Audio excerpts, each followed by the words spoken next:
Hi everyone, very good morning and good evening. So we'll start the session, guys. Let me share my screen.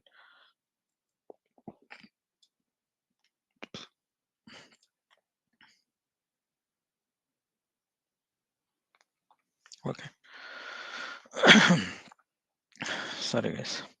So in the last session, so what we have done, we discussed about row level security feature, right?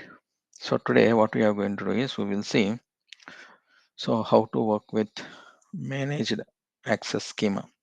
This is also related to security only. So here in simple thing, so when we are discussing about managed access schema, let me come here. Let's say every user. So when we create a user, when you create any object with that particular user, right? That user will have the owner rights for that particular object. That user can able to give the access to other users as a owner. It means one owner can able to give the access as a other owner for that particular object. For example, I created one table with my user. I am the owner for my table. I can able to make you as a owner. I can give owner permission to you so that you are also a owner to that particular object. But if every person is doing the same thing, then what will happen? You will be in unable to track it. It is not possible to like a centralized access control, right? Every person is a user, so every person is a owner, so we cannot able to control it. So instead of that, what we can do is we can restrict the object owner to give access to other user as a owner. That is a simple thing. So this particular thing can be handled with managed access control, managed access schema in our Snowflake. So when you do that, what will happen is, so other users, if they try to access that, so if a user is there, if you try to give owner permission to that particular user, other users, then it will be restricted. You cannot able to do anything.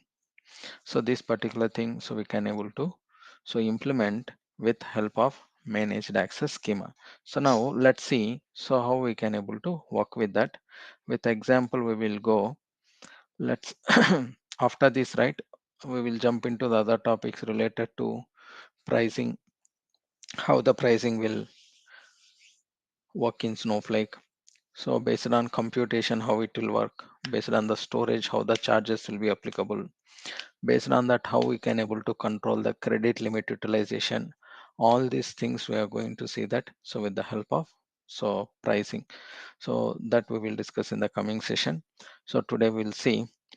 So when you are coming to this, right? So let's say, so we are using account admin role and we are going to create so database, and then we are going to create the two roles within this particular database. Sorry, yes. Now let's observe this one. What we are going to do is, let me change the role to account admin role. Now we are going to create, first we are going to create a new database, and for this database, within this, to perform these activities, managed access schema, to understand this, we are going to create two new roles. One is engineer role, and then another one is analyst role. One is data analyst role, one is dev engineer role, development engineer role. These are the two roles which we are going to create. So once we created these roles will be accessed by our user, right? To do that, so we need to give access to grant role permissions to this specific user. So user is Snowflake 8 here, Snowflake 8 user. I'm going to use this. Now we are giving grant role. role name to the username. I'm giving the role permission. So both the roles to the specific users. So one is Snowflake 8 user, another one is so other like a data analyst to the Snowflake 8 user. Both the roles has given the permission to this particular specific user. Snowflake 8 user can able to access development engineer at the same time data analyst. So both the roles he is having a access. Now observe this. Here what we are going to do is we are going to create managed access schema. So here, so with the help of this, we are going to create, say this one, create schema within this particular database. We are going to create a schema. This is the secure schema. The name we have given as a secure schema with, observe this one. Normally when you create any schema, we will create like this till here only. Create schema name, we will give it. That's it, right? But when it is coming to the managed access schema, observe this one, what we are going to do, create schema, and then we are giving the schema name and we are using with, observe this one, managed access. We are specifying clearly with managed access. We are specifying this. We have created a managed access schema here. Now you can see within this particular database, we have a schema. This is managed access schema, secure schema which you have created. This schema is managed access schema for us. Now within this particular schema, what we are going to do is we are going to give permissions, grant permissions. So for this particular these roles like a dev engineer role, we are going to create, we are going to give the grant permissions for the managed access schema. Now observe this one. So we are considering only dev engineer role as of now. See this. So we have another role called data analyst role. We are going to use it later. Now which schema we are trying to like see this one. So this one is managed access schema which you created, and then for this dev engineer we are giving access to the database, we are giving access to the schema, managed access schema, and then for this particular role we are giving create a table and then usage on warehouse, this particular warehouse. So we are giving all these permissions. It means this dev engineer role can able to access this virtual warehouse, can able to access this managed access schema, can able to access this the database, and then this particular schema. At the same time we have given create table permissions. It means this dev engineer role can able to create a table where within this particular schema, right, we have given these permissions. Now let's observe this here. So when you are going to create the dev engineer role, now we have a role called dev engineer, right? Now I am going to utilize this dev engineer role. Observe this one. Let me change it to, otherwise you have to refresh, otherwise I will I will use role dev engineer role we are using. Let me give this, say this one. Now we have given this is related to dev engineer role. Now observe this one. What is the role here? Dev engineer role, right? With this role, what we are going to do is we are going to create table. Observe this one. I am creating a table within this particular schema, sales table. This is a table we are creating. So which role I am creating a table? Dev engineer role I am creating a table. This is the role. This is the, I am creating a table with this particular one. Now observe this. What I am going to do is I created a table here. Once I created a table here, observe this. Just a minute. Sorry. See this one. Now let's see. select star from table sales. Now see this one, we can able to access this particular table. Dev engineer have the permission. Now this table created by dev engineer role, right? Now this table is having access to managed access schema. Here we have given access to managed access schema. So this one, managed access schema, right? So here the role, so we have given the access to managed access schema. Now if I try to give access to other role, grant permissions to the other role, observe what will happen. We are attempting grant access to other role here. See this? Now who is the owner of this particular object? Sales table object. Dev engineer is the owner of the object, right? Now see this one. When I am trying to grant select on table, so we are giving, so this select on table, so to the role data analyst, to whom we are giving the permission, grant permission. I am trying to give the grant permission to other role, other role. Now if I try to implement this, see this one, with dev engineer role, dev engineer is the owner, even though he cannot able to give the grant permissions to the other roles because this is in managed access schema. See this one, what is the error? Not authorized in managed access schema, right? So we cannot able to do that. So with the managed grant privileges, so this is a managed access schema. So who is the owner of this particular object? Only he can able to access, he can able to do the things, but he cannot able to give the permission to other roles. That is the main intention of this particular, the managed access schema. Now let's observe this, the same thing.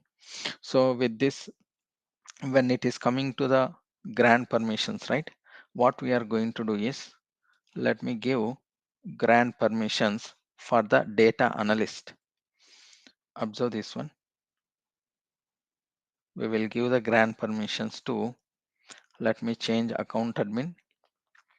With the account admin, we are going to give grant permissions to the data analyst role. Now we are coming to the analyst role. See this one, we are giving grant select permissions for the schema. We have given the permissions.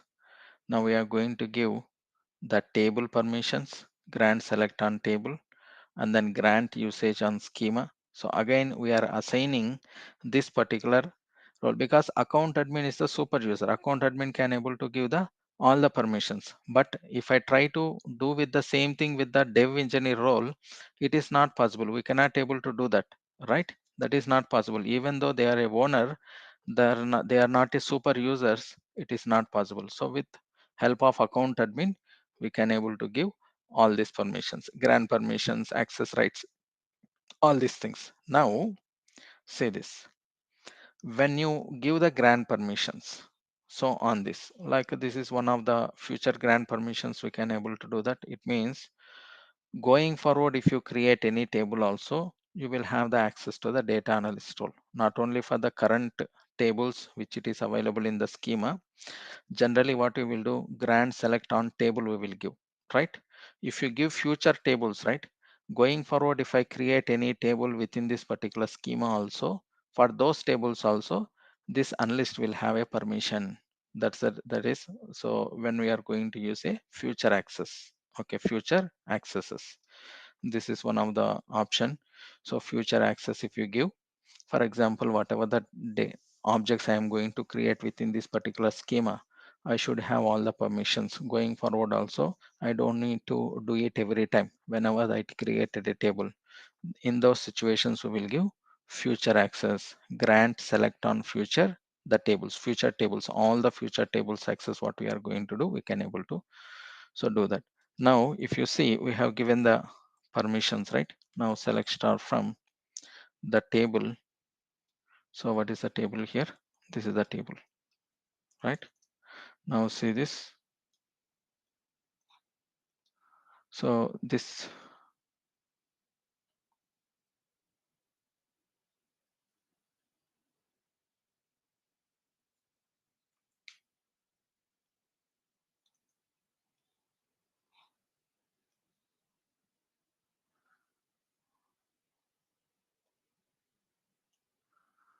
what happened here? Okay. So let me change the role to data analyst role. So because we are in account admin role is not having the permissions, right? Now let me come to the analyst role. Now let's see the data. See this? Analyst role can able to see the access, but account admin, we didn't given the permissions. But who is created this object? Who created this object? Right? The data engineer role has been created this object, so that so he is having the permission. Now we given the permission to the data analyst also. Based on that, data analyst can able to get the access to this particular table. So this is how we can able to create the control on this particular tables. Now for example, without this managed access schema, how it is going to work? Once you created this, the permissions, right? So if you wanted to see what all the grant permissions we have those on the that particular thing, we can use show grants. We can use show grants. See this one. If you wanted to disable, let's see this one also. Show grants in schema. Then we will get, see this one. What is the grant permissions we have? Data analyst role. And then so you can able to see so which one is the grant to the role, and then grant on table, what is the privileges we are having, select privileges we are having for this particular data analyst role, right? Now if I wanted to disable any grant permissions which we have given, so we can disable the grant permissions by using revoke option. So this one by using revoke option. Now, so if you wanted to disable the managed access schema also, we can able to do that. Now let's see this one, revoke. This is the revoke permissions. See this. Let me come to the account admin. Now revoke, we revoke the permissions. So for this part, data analyst role, whatever the permissions like managed access schema permission we have given, we have revoked it.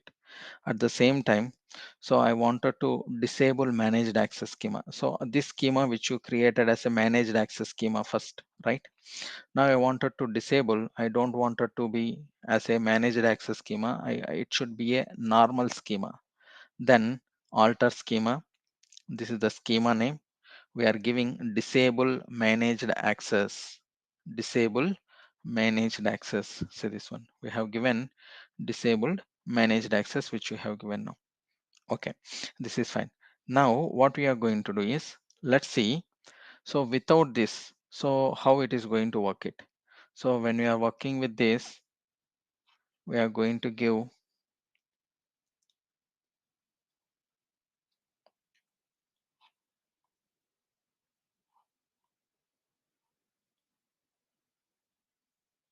normal schema, right? We have disabled grant permissions for this schema. We have altered the schema again. Let me create this. See this one. Now what will happen is, now we can see actually how this without manage access schema is going to work. Now what we are doing is, we are assigning dev engineer role to this particular schema for this particular database, and then secure this particular schema, creating a view. We are assigning view creation for this. It means this role can able to create a view in this particular schema. Now let's create a view for this. Observe this one. We are creating a view. We'll use the role called dev engineer role. We will create a simple view.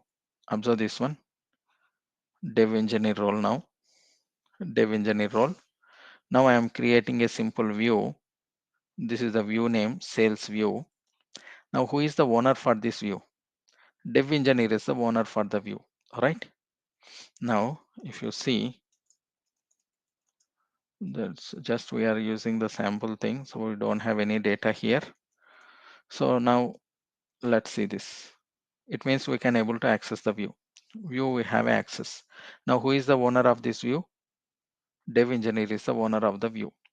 Now see this one. We are going to give grant permissions for this particular object for other role. See this, previously with the managed access schema, when you use grant select permission for a specific table, it thrown error to us, right? Now the same thing we are giving grant select view permissions. So for this view, for the role data analyst role, observe this one, data analyst role. So who is the owner of this? Dev engineer is the owner of this. Now this owner, so giving the grant permission to other user. See this one, what happened? Now we can able to give the grant permissions. Now this person, this user, this like role also is having the permission to access this view, right? Normally who has to be create, who has to be give the grant permissions? Normally your account admin or security admin only has to give the grant permissions. If everyone can able to give the grant permissions who created those objects, then it will become very difficult to manage the things. That's why, so we will control this, manage with the help of the managed access schema. We are going to control the grant permissions, so for other the roles, so by the owner of the object. So that's the main intention. Now let's see the same way. So if you see this, if I wanted to see show grants, like who is having the permissions, you can able to see that with the help of this command. If where it is,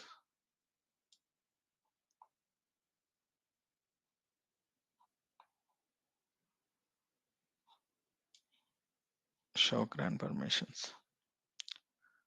See this one. Now you can able to see both the users. See this one. See this, on this particular schema, the table view, and then on this particular managed access schema, so we have a account admin, data analyst, data engineer roles, all these different roles we have. And then if you see the grant permissions for this, so who can able to give the grant permissions? Now see this one, account admin can able to give the grant permissions. So granted by the role type, that is a default thing.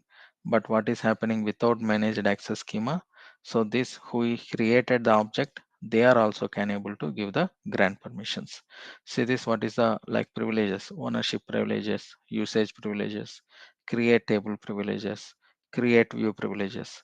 When you give create table, create view privilege, who are creating, they are the owner of this. Even though they don't have the like a grant permissions for those objects, they can able to give the grant permissions, because they will become a grant, they will become the owner of that particular object. So that's the reason, so we have to control this with the help of managed access schema.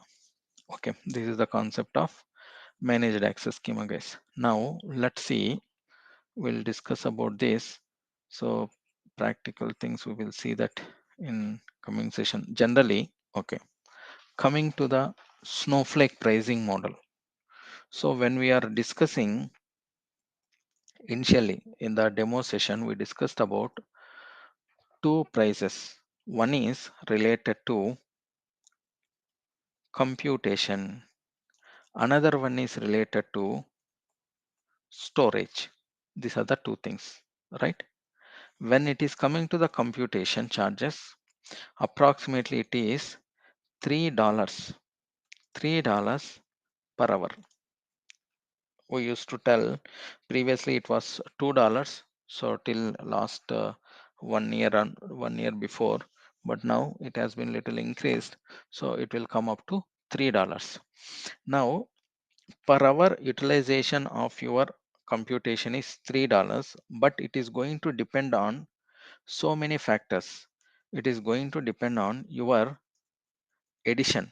Edition means nothing but the version of your Snowflake, which edition you are going to use it. Let's say if you are using like edition of enterprise edition, business critical edition, private cloud edition, based on that the charges will slightly vary, and at the same time it depends on cloud platform. Cloud platform, along with that it depends on region. It is going to depend on the region also. It depends on the region. So here, when it is coming to this, right, based on the, if it is you are using AWS, Azure or GCP, based on the region to region it may vary slightly, and based on the platform to platform also this price may vary very slightly. Along with that, here when it is coming to these charges, it is going to depend on one more thing is related to your virtual warehouse t-shirt size. We used to call it as t-shirt size. This is nothing but servers in the backend for that particular computation. How much, so what is the t-shirt size we are assigning? Based on the virtual warehouse t-shirt size also, this computation is going to vary. Here always we are going to speak, we are going to talk about in the form of credits only. We nowhere we are going to call this in the form of dollars. So when you are working in a project, we know where we are going to call with in the form of dollars. We won't tell in the form of dollars. Always we will tell in the form of credits. How many credits we are utilizing monthly basis? How many credits we are utilizing on weekly basis? This depends on like how many credits we are utilizing. This credits again it based on the edition, based on the platform, based on the region. Now let's observe this. Let me show you. If I come to Snowflake pricing, let me show you this. Based on this, right, we are going to discuss about resource monitoring concept going forward. Now see this one. So here, see this editions, you can able to see that, right? Standard edition, enterprise edition, business critical edition, virtual private Snowflake edition. These are the 4 different editions which it is available in Snowflake. So standard, enterprise, business critical, virtual private Snowflake. So here when it is coming to the standard, you can see $2 per credit. Each credit per, it is going to be calculated per 1 hour. Each credit, so it is going to be calculate $2. So standard edition no one will use it. So just for the trial purpose, just for the practice purpose, we will go with standard edition. If you want to utilize all the features of Snowflake, then we will go with enterprise edition. 99% of the time, most of the companies will use enterprise edition only. See this one, most popular one, right? So most of the organizations, most of the projects will be used enterprise edition. Here we will have all the features like we can create materialized views, we can able to perform time travel implementation, multi-cluster implementation. All this we can able to perform with the help of enterprise edition. Along with this enterprise edition, the higher edition is business critical edition. In business critical edition, we will have a option of like some additional securities like tri-security layer, multi-factor authentication, like HIPAA compliance. These are the things will be like configured. So within the business critical edition, it will be taken care. So that is business critical edition. And if you want have other edition also, virtual private Snowflake, this is very rare. but they have given an option for virtual private Snowflake. They are going to maintain separate private network. So for the cloud platforms, whatever the cloud platform they are using, let's say, for example, some 5 to 6 organizations utilizing one private cloud platform network, and then they are using one private network for them. So it is sharing basis, they are giving the access to other projects. But here, if you go with virtual private Snowflake edition, dedicatedly they will assign separate private network, so for their particular project. So that's the difference, virtual private Snowflake. But so most of the projects will not choose, so because of the it will be little costlier, so no need to go for it. So anyway, so enterprise edition will be sufficient. Now if you observe the charges here, see this one, this is per credit $2, this is per credit $3, this one is per credit $4. This one, if you see, one more thing here, AWS platform and US North region, right? Northern region. This is US Northern region. Same AWS platform, 2, 3, 4 we have, right? I will try to change the region here. When I try to change the region from, see this one, I will go with US West. Same thing. I will go with US East. See this one. US East edition. So they have the business critical edition only. Their charges is this one. Now let me change the region to other regions. AWS only. I will go with South America East. See this one. 3.1, 3.10, 4.6y, 6.20. Right? These are the different charges it is applicable. And at the same time, let's say now if I go with any other regions, so within AWS, for example, Europe, I selected Europe. See this one, the different charges.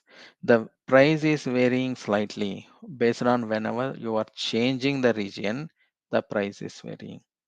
Now at the same time, I am trying to change the platform from AWS to Azure platform. Observe this one. We changed from AWS to Azure. See, whatever the prices, whatever the charges here we are seeing, right? We are not going to worry about that. We are not going to pay to any of the platform providers. Snowflake will take care of that. The finally the pricing what we are going to pay to Snowflake. So that is the final cost to us. So we are not going to pay any additional cost to any of the cloud providers here. See this one, these are the charges. So for Azure, right? Azure and then East region. Azure, I choose Switzerland region. Observe this one, these are the charges. So what we observed here, so based on the cloud platform, based on the region, slightly the charges are varying based on the edition to edition. Based on the edition also your price is varying. Based on your platform also your price is changing. Based on the region also your price is changing, right? This is one of your certification question. So and at the same time, see this one, this storage cost also it is going to vary based on the region, based on the cloud platform, so based on the edition. See this here, approximately what we are going to tell is storage cost, it approximately $23 per hour. Per hour Snowflake is going to charge for the storage. This is so for 1 month, every month. So for 1 terabyte of the storage, 1 terabyte of the storage, Snowflake is going to charge so approximately $23 per hour. So that is per month, right? And at the same time, when you come to this, see this. This is the storage charges. Again, when I change this region to region specific also, see this one. it has been reduced now, right? 25. Same way, if I change the platform from Azure to AWS, now see this one, the storage charges, it has been changed to $23 per terabyte per month. So it means the price is varying.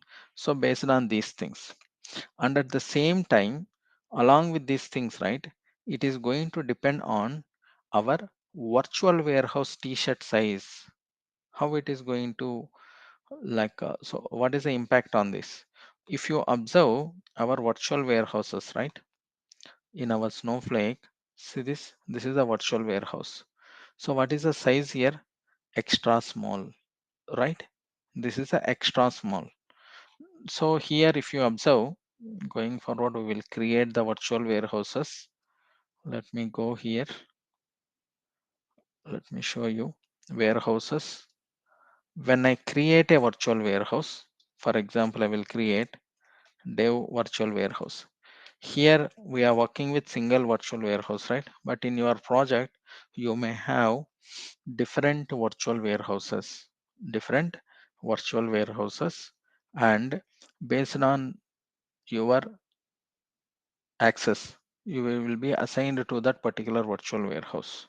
For example, if you are a developer, you will assign to specific dev virtual warehouse. If you are a tester, you will assign this to the specific virtual warehouse. If you are a like admin, the different virtual warehouse will be assigned to you. Like that, the virtual warehouse will be assigned. If you see here, see this one, the size. See this, what it is. Selecting a larger warehouse, it may increase the performance, and at the same time it will utilize the more credits. See this one, you can see from extra small to 4x large, but 5x 6x large also they have given, but these are still in review. We cannot use 5x and 6x large, but we can see extra small, small, medium, large, extra large, 2x 4x 2x 3x 4x large, right? These are the different virtual warehouse t-shirt sizes. When it is coming to this, right? So here, when you come to this extra small, 1 credit per hour, it means one server will be assigned to this particular virtual warehouse. If you go to the next size, like small, it will be assigned 2 servers in the backend. If you go to the next, it will assign 4 servers in the backend. Like for example, in your system, let's assume you have 4 GB RAM, 8 GB RAM, 16 GB RAM, 32 GB RAM. What will happen when you increase the RAM size? Your performance will be increased, right? At the same time, when you wanted to increase the RAM, you need to pay more money, right? The same way here, when you increase your credits, when you increase your t-shirt size, nothing but in the back end, number of servers is assigning. It is always doubling. One t-shirt size to next t-shirt size, it will always double the number. So it will be first it will be 1, next it will be 2, next it will be 4, next 8, it will double.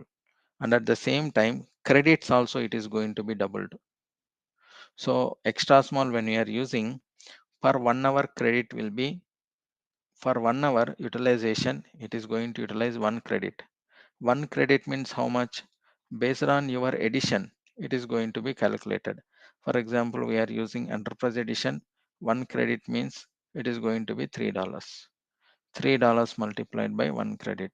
For example, let's say you are using like small edition, sorry, small t-shirt size, then 2 credits per hour. 2 credits multiplied by $3. Every credit will be the $3, right? So that 2 credits per hour, 2 credits multiplied by $3. Here it means 4 credits. Medium virtual warehouse means 4 credits. 4 credits multiplied by $3, right? So based on this calculation, our pricing is going to be calculated. So this is so how so it is going to work in the backend. Let me show you some of the other inputs here. Let me come to this. For example, these are the edition related. Okay, and one more thing, right? Along with this, we will say that cloud services charges, but cloud services charges almost it will be zero, guys. We will not encounter any cloud services charges. It will be free. It means based on the utilization of the computation, the some 10% of the credit limits they will give for the free for the cloud service charges. So always we won't encounter any cloud services charges.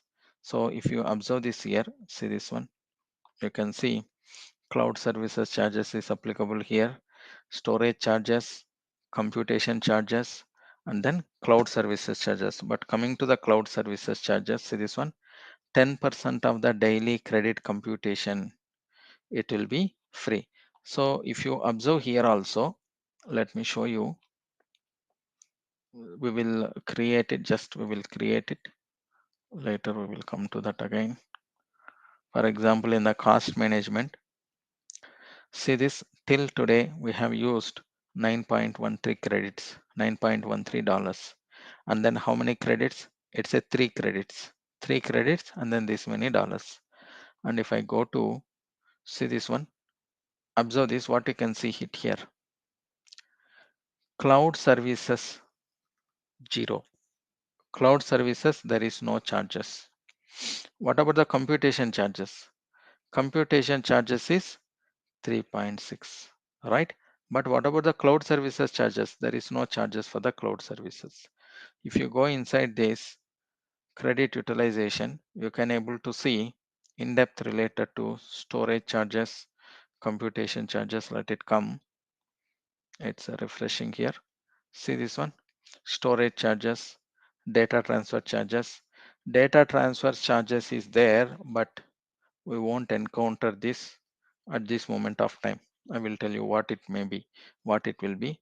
When you come to the storage, you can see all the charges, storage charges, data transfer charges, right? So if you go to the storage charges, you can able to see only the storage charges related. So this how much storage, right? Storage charges only you can able to see that. Now at the same time, if you click on all, it will include everything. So along with the storage, and then you can able to see the computation charges also. Now you are going to see this data transfer charges, right? This data transfer charges means it is almost, we won't use it, but so let's have an idea when you are going to come to this data transfer. Data transfer means, let's assume now we are storing everything in AWS platform. When you configure our Snowflake account, it has been configured with AWS platform. Now down the line, our organization decided we are having some official partnership with Microsoft. So they wanted to move all their projects to Azure platform instead of AWS. From AWS, they wanted to try to shift it to Azure platform. Assume that, or maybe some other reason. So because of security from one region, AWS region, they wanted to move it to Azure different region. That may be also the scenario. In these particular situations, so what will happen is, whatever the data it is available, where our data completely it is storing in our AWS platform. Now we have chosen AWS, so it will be stored in AWS platform. So what we need to request is, so to Snowflake, so we want to ask them, I wanted to move from AWS platform to in the backend to Azure platform. Then they will have a data transfer charges into the picture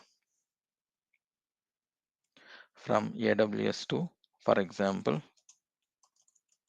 Azure or GCP, or vice versa, Azure to AWS or GCP, or GCP to Azure or AWS.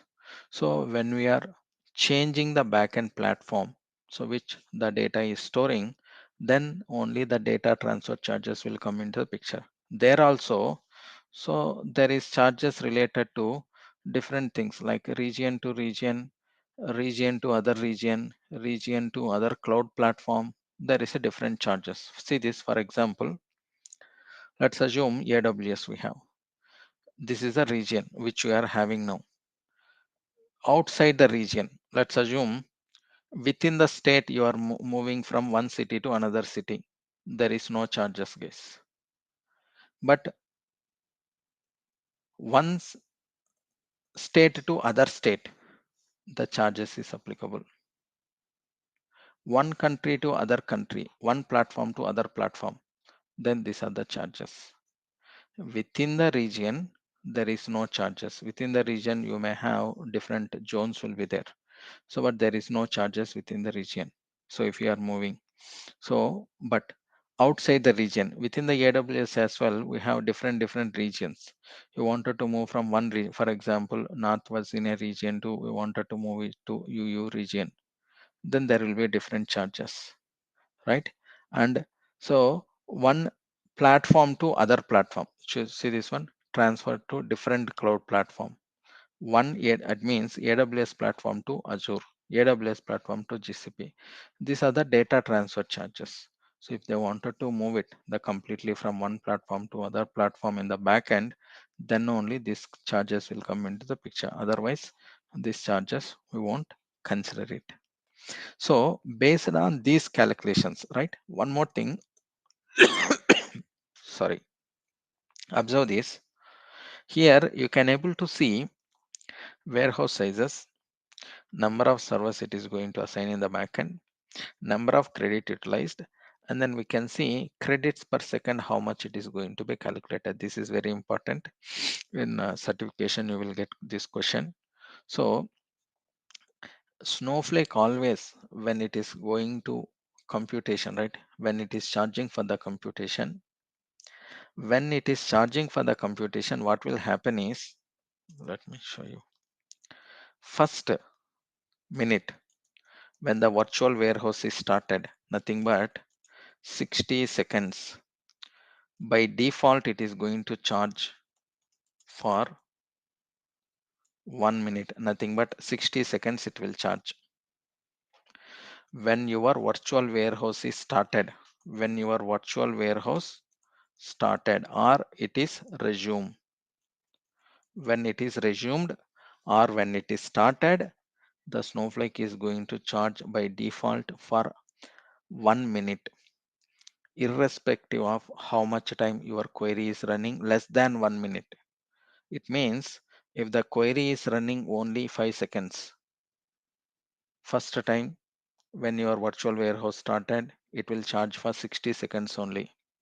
If the query ran for 40 seconds, even though it will charge for 60 seconds.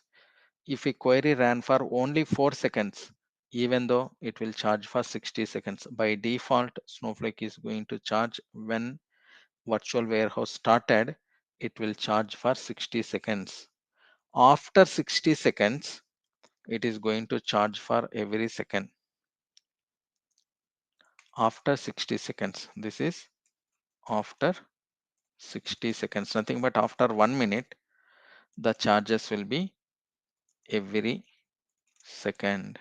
Every second charge will be applicable. It means your query ran 61 seconds.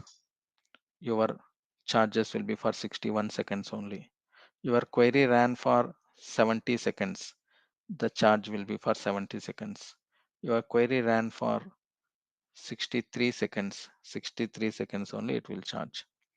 If it is less than 60, by default it will be 60 seconds. Greater than that, how many seconds it is there, every second it is going to calculate based on this is the approximate the credits, like credits per second, this many credits per second it is going to charge approximately based on your virtual warehouse t-shirt size. And one more thing we need to understand here. So this is one of your certification question. So for example, my virtual warehouse is like resumed and then it is started and it is running for, the query ran for only 3 seconds. How many seconds the Snowflake is going to charge? By default it will be for 60 seconds. After 60 seconds, every second it is going to charge. This we need to remember. And one more thing we need to discuss, based on this virtual warehouse, right? This t-shirt size. So there is a concurrent number of concurrent users will be assigned. This one you can ignore this guys, this thing. So because previously we have the two things, the costing, we have two things. One is related to capacity storage, another one is related to, we will call it as on demand, capacity and on demand. So and that particular situation we have this concept, but now we don't have the concept, nothing but prepaid and postpaid. Now we have only one concept, that is on demand. Based on the utilization only Snowflake is going to charge.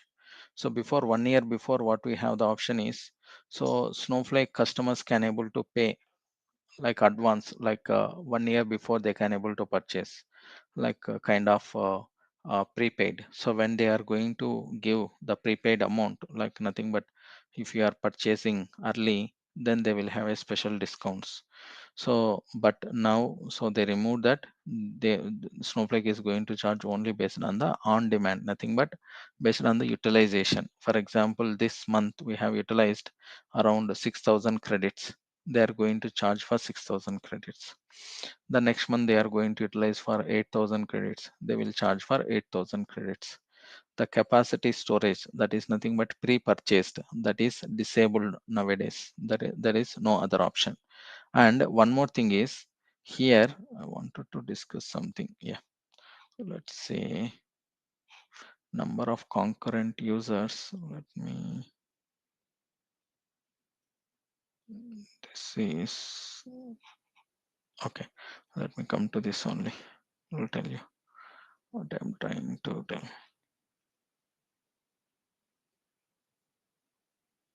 Okay, see this. So what will happen is, here if you use extra small, number of concurrent users at a same time can able to access this virtual warehouse is 8. 8 users can able to access extra small virtual warehouse. When you increase the t-shirt size to the next level, it will be doubled. 16 users can able to access small virtual warehouse. It means whatever the virtual warehouse here we are seeing now, right? This is extra small virtual warehouse. I can assign this virtual warehouse to 8 users. It means I can assign it to a number of users, but 8 users can able to access this virtual warehouse at the same time, can be utilized 8 users parallelly. It means all are utilizing this same computation. So in a team, so let's assume we have 8 developers. All 8 developers can able to assign to the same virtual warehouse. All 8 developers can able to work at the same time, so concurrently. And if you want more than that, then it has to go to next t-shirt size. That is another option. Not only the server capacity, it is going to be the concurrent users also. 8, next it will be 16, next it will be 32. Based on that also, we are going to decide the which t-shirt size we have to use. So this is the base concept. Based on all these things, right? So we are going to see in the coming session how this pricing will be calculated. So for example, any customer wanted to move to Snowflake from other databases, how the pricing will be calculated. Based on this, how we can able to control the credit limit. So with the help of resource monitoring concept, right? So we can able to control the credit limit. So we are going to see that in the coming session. So how we can able to see how can calculate this credits, but generally, right, this credit calculation, so and then deciding which version, which edition, what is the virtual warehouse t-shirt sizes we have to use, cloud platform, already it will be decided by your architects, and then with the help of Snowflake support team, they are going to, when we are configuring our Snowflake account, so your Snowflake support team is going to jump, and then so they are going to guide us based on the requirement and based on the scenarios. Okay, so we are not going to worry about it, but so we should like understand what exactly is happening. For example, any new customer comes and then if they ask Okay, we wanted to move to Snowflake, so we need to like understand what are the key factors we need to consider when we are giving the pricing to them. That we are going to see that based on these examples what we have discussed, right? So these examples we will see in the next session how to calculate this. I will upload this document here. You can go. These are the two things which we are going to discuss in next session. Pricing model example one, you can see that. So same thing we will discuss in the coming session, guys. After that we will see that so how we can able to control the credit limit. It means, for example, we got access to our Snowflake, so we are not aware of the charges. Some, let's assume some newly joined like guys in a team, they are new to Snowflake. Let's assume any customer, they are new to Snowflake. They are keep on running the long queries, and then it is executing so more than half an hour, more than 1 hour. Then what will happen? Your computation is going to increase a lot, right? So here we are going to pay based on the utilization. So we have to avoid these things. How we can able to control these things, that we will call it as a resource monitoring concept. If your virtual warehouse reaches specific credits, these many percentage, then we can stop that virtual warehouse. Then we will came to know so who has utilized what. So those things we will see. So how we can able to control that in the coming session, we will discuss about that. Now let's come to the questions here. Yeah, if we use 30 minutes, still it will take one credit. Yeah, this one credit, right? It depends on how many hours we are utilizing per each hour. So we saw that, right? So based on the 60 seconds calculation, right? Based on that, it will be calculated. Yeah, good.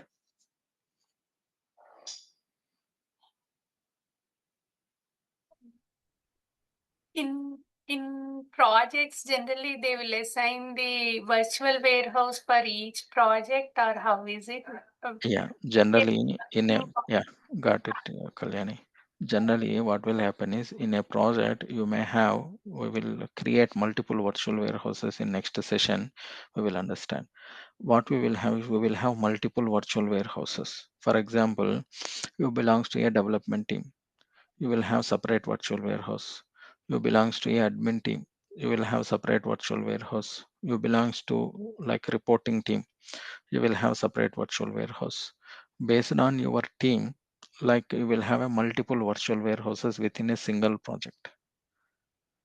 And then we have a data loading on everyday basis. Every day we need to load the data. Like going forward, we will discuss about the snow pipe. It's a continuous ingestion process.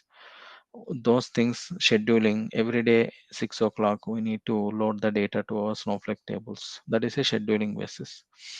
Every day 6 a.m. it has to run.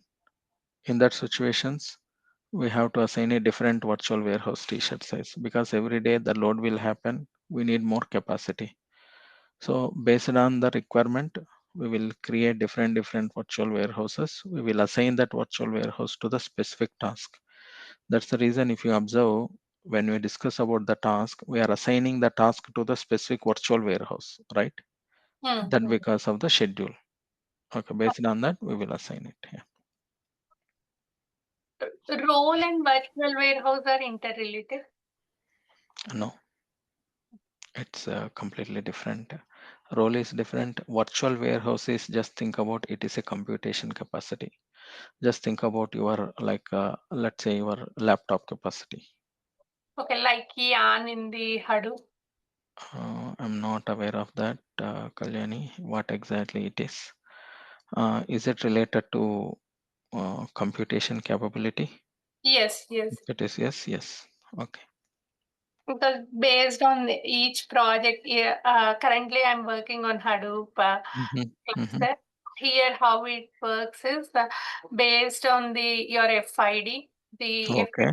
FID access, it is associated with a yarn. That yarn Oh, has some capacities, like okay. Got compute it. and all will be assigned. Mm-hmm. And based on that, it we can give the computation. Oh, okay. Understand. Yeah. Dinesh, this is Ankit. Can we have multiple like small warehouses in a project? Yes, we can have. That doesn't matter. That doesn't matter. See this. For example, your development team also using extra small virtual warehouse. Your testing team also using extra small virtual warehouse. Based on the team, where we will assign different virtual warehouses to the different team.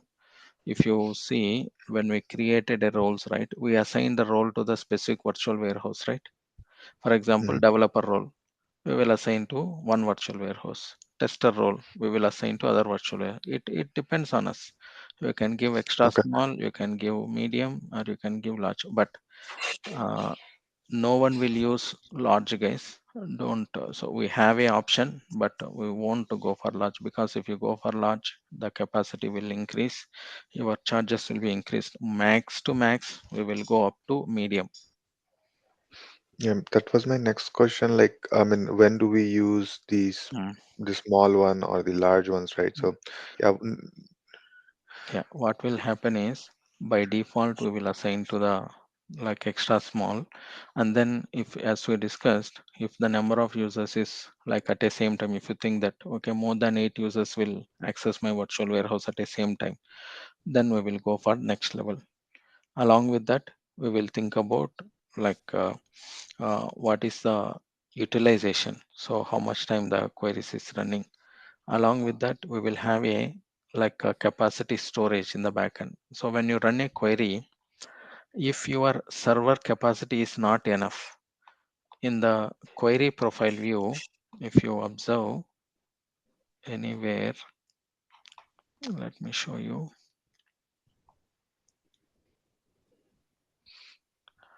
monitoring. Here, if you click on any query, here you will have a query profile view, right? Here in the statistics, you can able to get it. Over spillage will be there. If that over spillage comes means your computation capacity is not sufficient for that query. In that case, we will increase to the next level. So like that, so we will give it. So no one will go directly to the medium or large. It is not like that. So first we will assign the extra small. If it is not sufficient, then only we will go with the next one. It will be like that. will it support the spillage or will it will stop then there and then? It will support the spillage, but it will take longer time. Okay.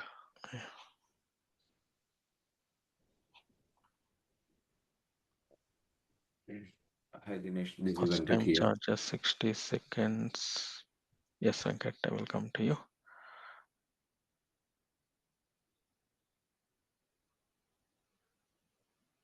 Yeah, if it is still active, right, then it will add every second. That's it. If virtual warehouse is suspended, then if it is coming to the active, then it will be for again the 60 seconds. Otherwise, if it is active and then queries on keep on running, so then it will be for every second. Mohan. Yes, Venkat, tell me. So the storage cost is for is $23 per hour per Yeah. month, right? Mm-hmm. So it is like into like 23 into All 24 into months. 30, Sorry, 24 into 30 means. like per month 30 Uh, days and No, no, no, per no. That is 1 terabyte per month. It is $24, approximately $23. So per you need to month. calculate, yeah, per month it is $23 per terabyte. Okay. Okay, So if it is coming to the per year, you need to calculate multiplied by 12.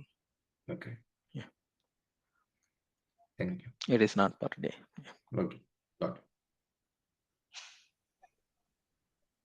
Any other questions? How do we relate the compute with the queries which we are executing? Means Uh-huh. um, in lower environments, your data may be small, but in production, it will be huge, right? That Exactly.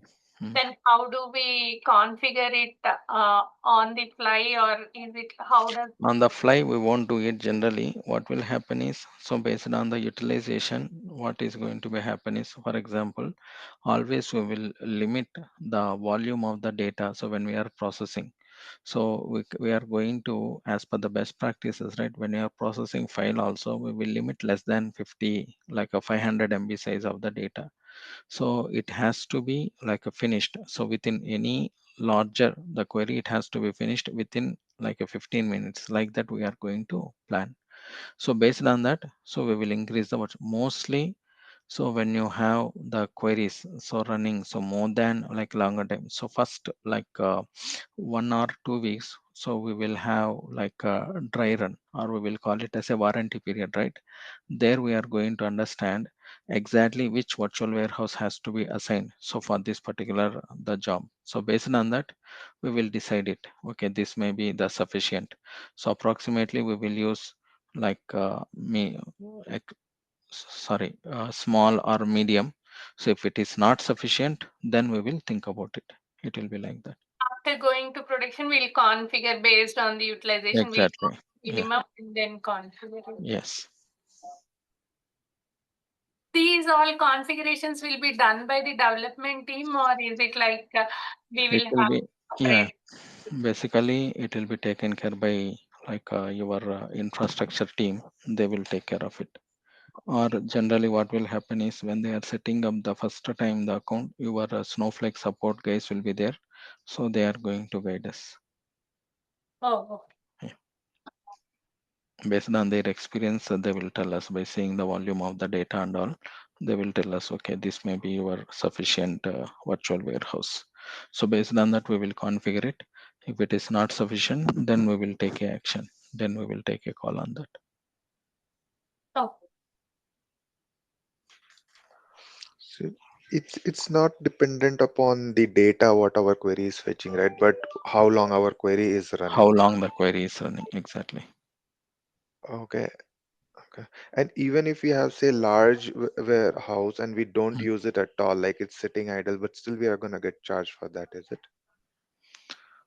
Yes, what will happen is there is a concept of multi-cluster option here.